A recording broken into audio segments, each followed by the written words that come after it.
The Southwest Missouri State University Department of Geography-Geology presents Land and Life in the Ozarks. This course is one of several units of study offered in Ozark Regional Studies at SMSU and is designed to enhance appreciation of the cultural heritage of this region.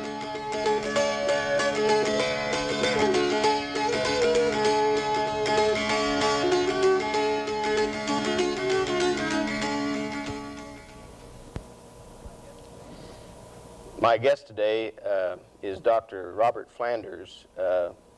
He is the chairman of the Department of History, and Dr. Flanders is an American historian. His special interest is in American intellectual history and American religious history. He's published articles on particularly on the history of the Mormon Church. Most recently has become interested in the history of the Ozarks, and he's presently director of the new Ozark Regional Studies program at Southwest Missouri State University. I've asked Dr. Flanders to come and speak to you about the early settlement of the Ozarks. Most particularly, I have asked him to speak on the question of when the Ozarks were settled, by whom they were settled, and also why they were settled. So where would you like to start on this? Well, I'd like to say a word about settlement first. The Ozarks is still being settled. Dr. Rafferty, I know, is an immigrant into the Ozarks, and so am I. Dr. Rafferty is from Kansas, and I'm from a different part of Missouri, and we're Ozark settlers. And the Ozarks has been in the process of settlement for 150 years. What we're talking about, of course, is first settlement, which is a particularly important kind of settlement, but we should note just in passing that settlement is a continuous process, and I suspect Dr. Rafferty will be talking about that in other connections. Well, apparently the Ozarks was first settled in the generation approximately 1825 to 1840, with some especially isolated areas not settled until 1850 or even later. By 1880, a generation after the Civil War, the Ozarks apparently was everywhere settled, at least by a thin layer of people. I'd like to talk, Dr. Rafferty, about some of the circumstances existing in American society during this generation of first settlement, 1825 to 1840, that seemed to me to have had a particular influence on the settlement, the first settlement of the Ozarks. In the first place, we should recognize that the United States was in the midst of a kind of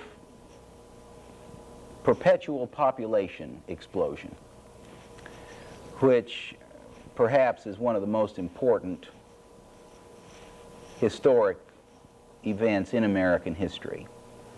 The population from 1790 to 1900 increased at the rate of about 30% every 10 years. There was a much higher rate of population growth in the new states of the Trans-Appalachian West, Kentucky, Tennessee, Ohio, Indiana, and so forth, states from which the Ozarks received most of its first population. Kentucky and Tennessee, especially. And I will refer to this table of populations here to illustrate this fact. The first two lines particularly represent the growth of population in Kentucky and Tennessee over an extended period of time. And you can just see at a glance how tremendous the rate of population growth was.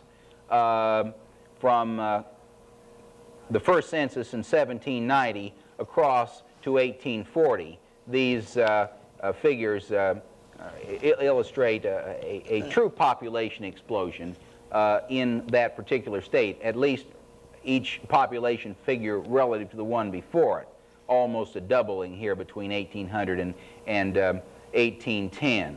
Again, an increase of a significant fraction in each decade. The same thing is true in Tennessee, which starts more slowly but quickly catches up with Kentucky. And my other figures here illustrate a similar phenomenon in other states of the New West in the first half of the 19th century. The particular significance of this growth of population for settlement of regions yet farther west, regions across the Mississippi River, are that it meant an intense pressure among rank-and-file farmers in the older states, and particularly I'm using Kentucky and Tennessee as examples. Intense pressure among rank-and-file farmers for affordable lands. Especially was this true for young families seeking their first farms. Land was inexpensive, but most people had no money, no ready cash resources. The consequence was a number of things. A skyrocketing scale of the price of land, particularly between 1823 and 1837, with the highest prices from 1832 to 1836. This was a period that saw people flocking in large numbers to new unsettled lands, including lands in the Ozarks.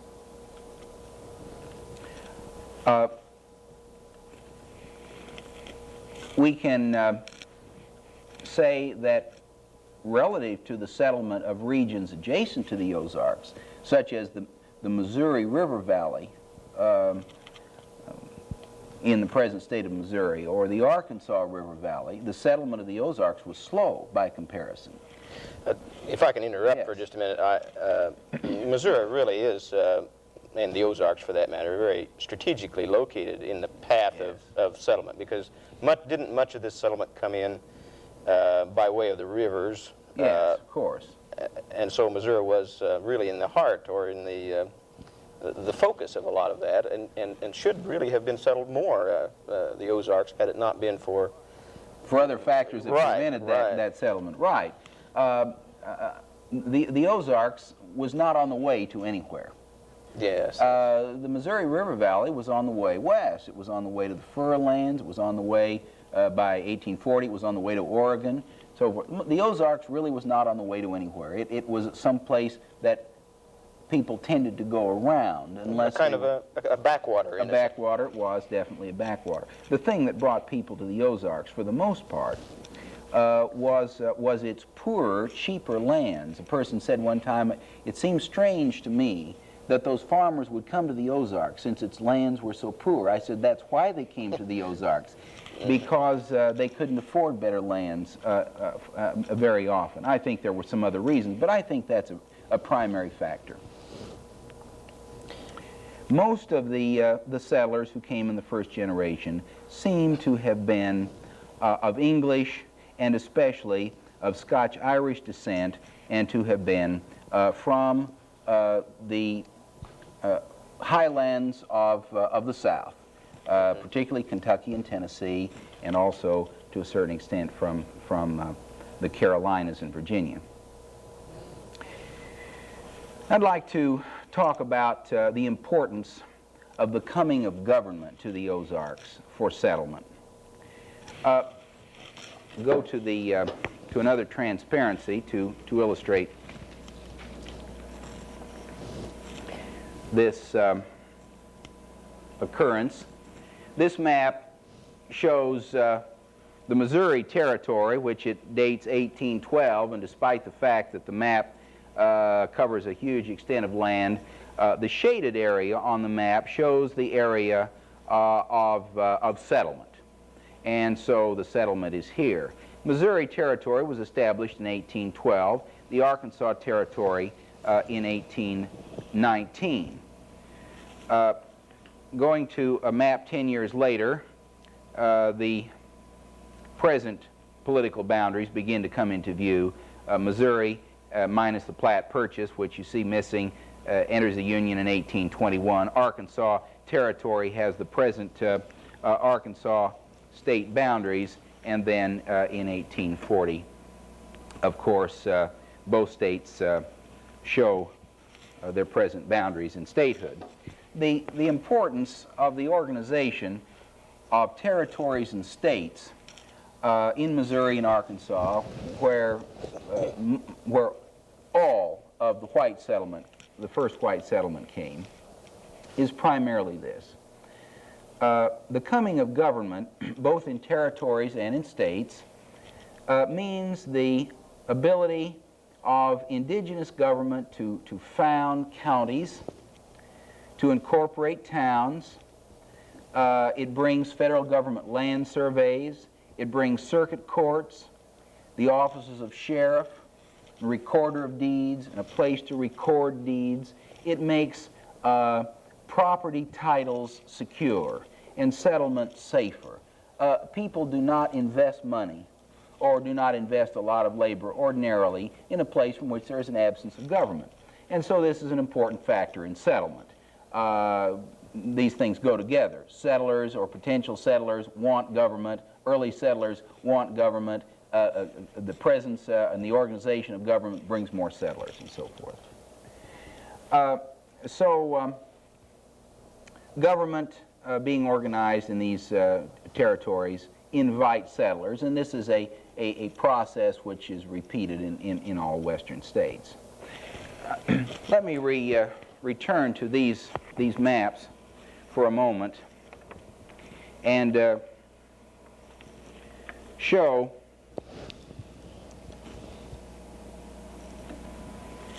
the settlement patterns which appear on them. If you can see them, I hope they appear. The shaded areas are areas of settlement, and the three shadings that appear on this map are intended to show first settlements. What appears white is fewer than 2 per square mile. The light shade is 2 to 6 per square mile, and the dark shade is more than 6 per square mile. So in this map, based on the 1820 census, you see an area of settlement around Batesville. You see some settlement in the lower Arkansas Valley, along the eastern edge of the Ozarks in Missouri, and around St. Louis, and up in the valley, but very little settlement in the Ozarks. Yes. Could we look at that just a moment? I wanted certainly. you mentioned in connection with settlement that land offices were important. Right. Now, Batesville was a land office. Good, all right. Right, the black dots are U.S. government land offices, and here is the one at Batesville, this is the one at Little Rock, this one apparently at Cape Girardeau in Missouri. The 1830 map now shows the progress of settlement going on rapidly. You can see the spread of settlement up into the Fayetteville area of Arkansas, and the Batesville Island stretching down to Little Rock.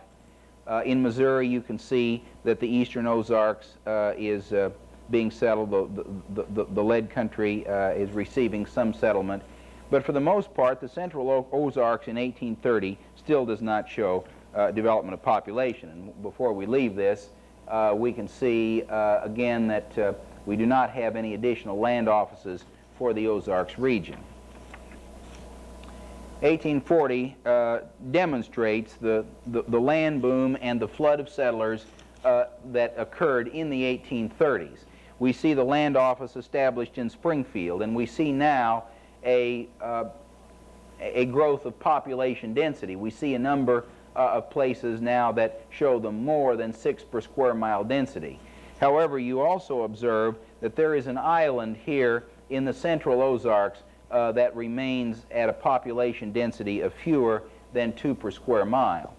I might just, as a sidelight here, mention that this, in each of those cases, or the island really is made up of pretty hilly country, and this goes back to some things we've talked about earlier in the course, that the Courtois Hills and the Boston Mountains make up a lot of that, and the White River country make up a lot of that very sparsely settled area on that map. You notice that there now is a land office added in the 30s at Russellville and one at Fayetteville as well. The map of the 1850s shows a progression of settlement, but a similar pattern, and I think I'll stop at that.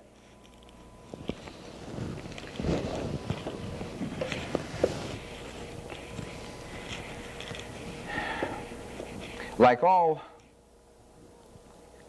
regions that experienced their first settlement, the Ozarks was at the time a frontier. I'd like to talk now for a while about the Ozarks as a frontier.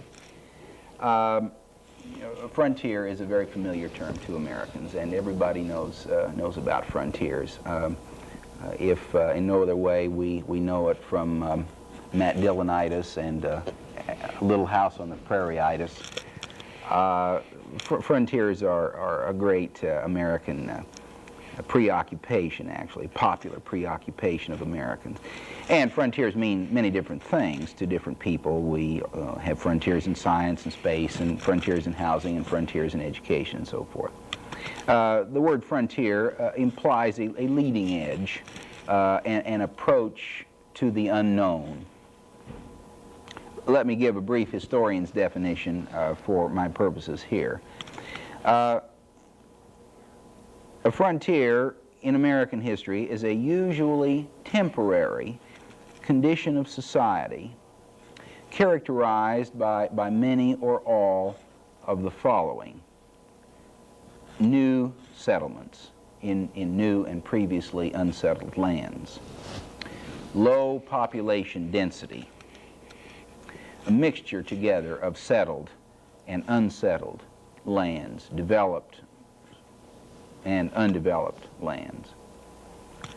A general lack of economic development with a characteristic subsistence economy for the people.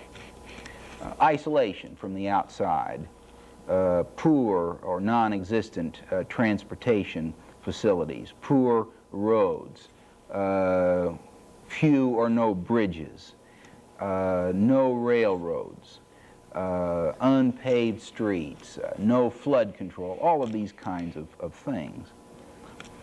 And a characteristically ill-developed social organization, a newness and a rawness in government, in church organization, in law enforcement, in education, etc., all of these things which are well known to people, and usually a loose, fluid, mobile society which is in a rapid state of change.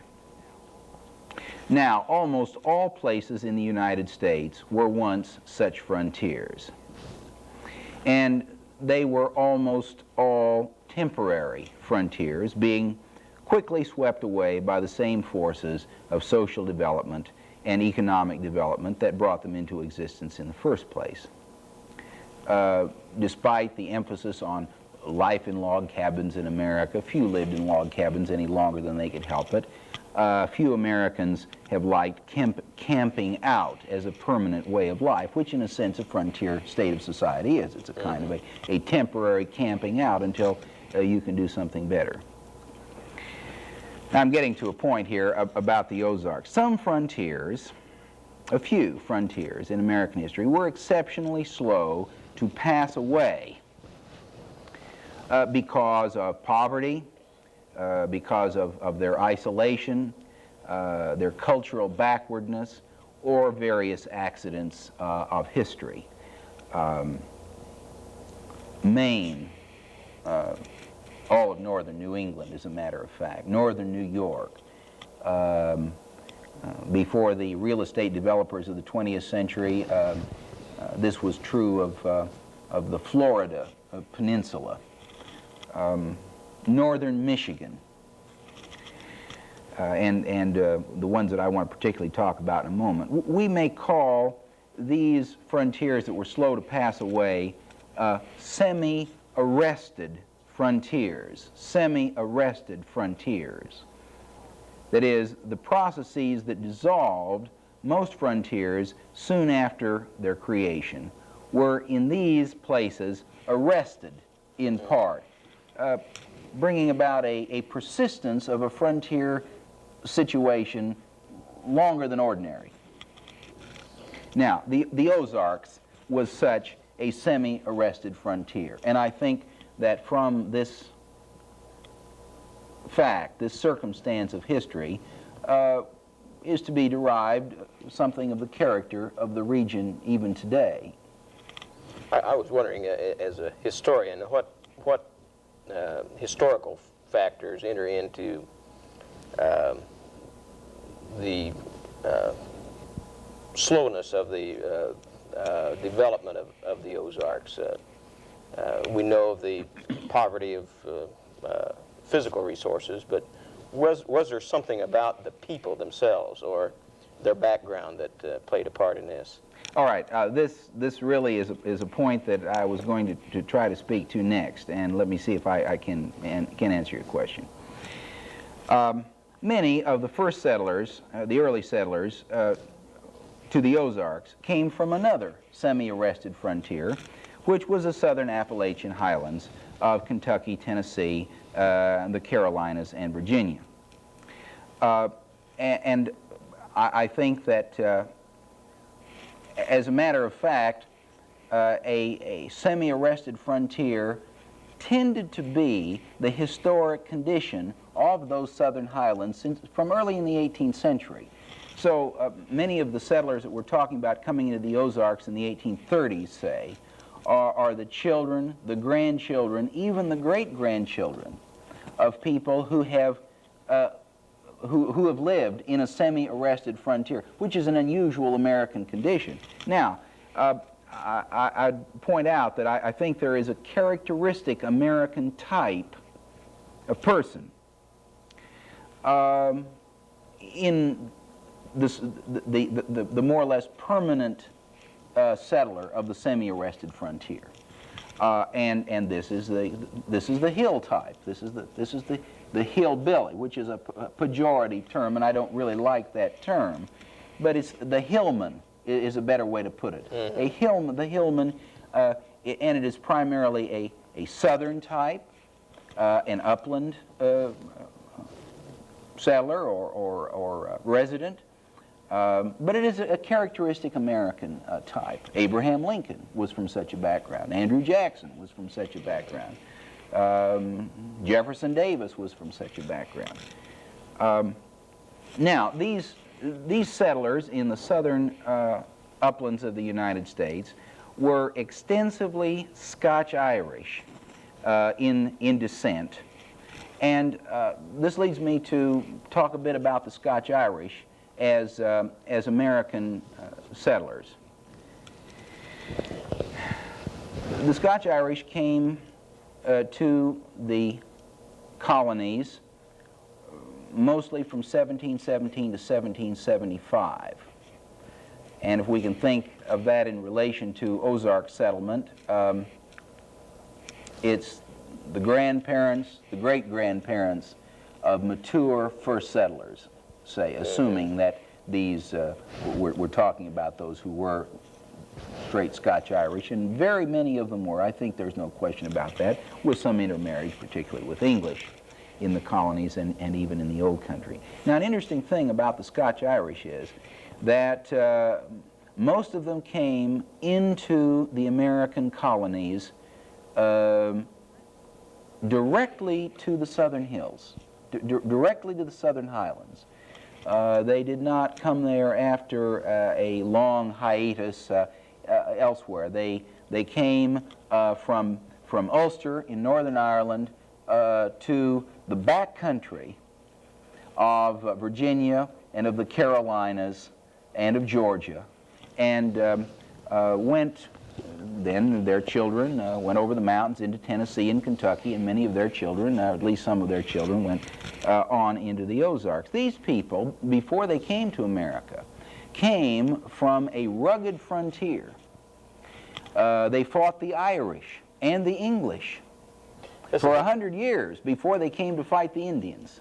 This is interesting to me because the Scotch-Irish are always, a great deal has been written about their frontier, or adaptation to the frontier, and so Yes. it comes legitimately to them. Yes, very much so. These people were, to say that they were all poor is simply not true. But there were very many poor among them. Many of them were driven out of Ulster, which was their home for a century, by poverty and by difficult circumstances.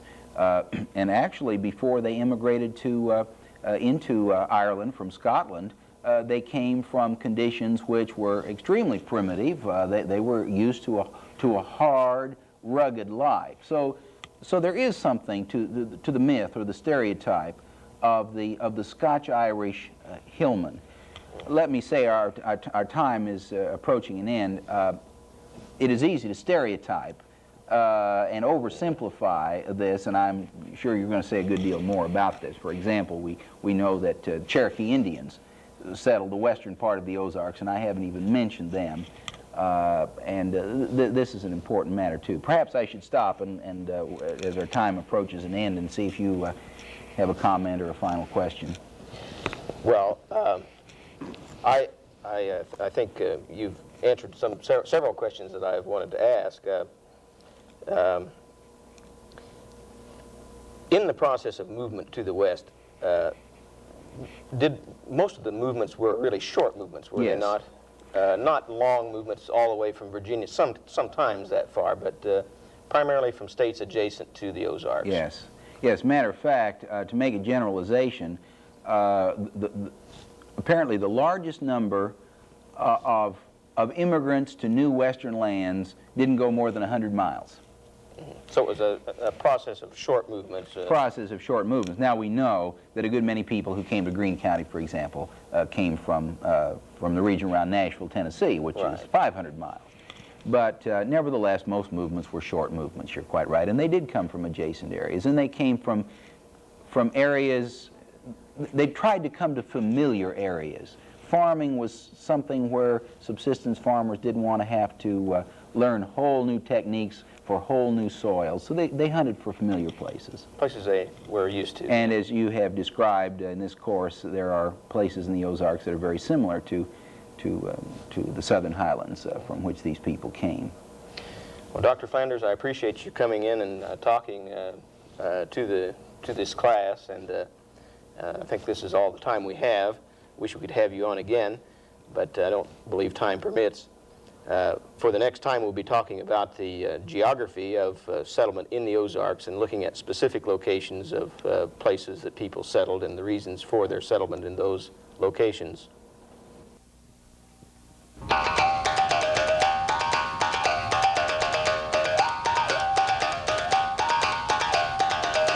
For course information concerning land and life in the Ozarks, contact Dr. Milton Rafferty, Department Head, Geography Geology, Southwest Missouri State University, Springfield, Missouri, 65802.